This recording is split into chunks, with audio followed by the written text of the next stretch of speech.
আপু আপনার নাম? নীলাদ্রি। আচ্ছা, আপনি কি করেন? পড়াশোনা করি। আচ্ছা, তো আমি আপনাকে 5টা কোয়েশ্চেন করব। 5টার মধ্যে যদি 3টা পেরে যান ছোট একটা গিফট আছে। আপনি কি প্রস্তুত? হুম। আচ্ছা, তো আমার ফার্স্ট কোয়েশ্চেন সেটা হচ্ছে কোন খেলায় ছেলে মেয়েরটা খায়, মেয়ে ছেলেরটা খায়? কোন খেলায়? লুডো। লুডো কেন মনে হচ্ছে? খেলায় গুটি ছেলে মেয়েরটা খায় আর মেয়ে ছেলেরটা খায়। এই তো আপনি লুডো খেলেন? হ্যাঁ, লুডো পারেন না কি পারেন না? পারি। আচ্ছা, রাইট, একদম সঠিক উত্তর। আপু একটার মধ্যে একটা পেরে গেছে। খুবই কঠিন ছিল কোয়েশ্চেনটা, আমি বুঝতে পারলাম না কি করে পেরে গেল। আমি এখন সেকেন্ড কোয়েশ্চেনে চলে যাব।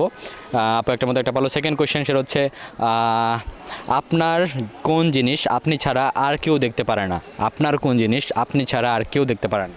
ছায়া। না, ছায়া তো আমি দেখতে পারি, সবাই দেখতে পারে, বাট আপনার কোন জিনিস আপনি ছাড়া আর কেউ দেখতে পারবেন না? ফোন। ফোনও সবাই দেখে। ফোনটা সবাই দেখতে পারে।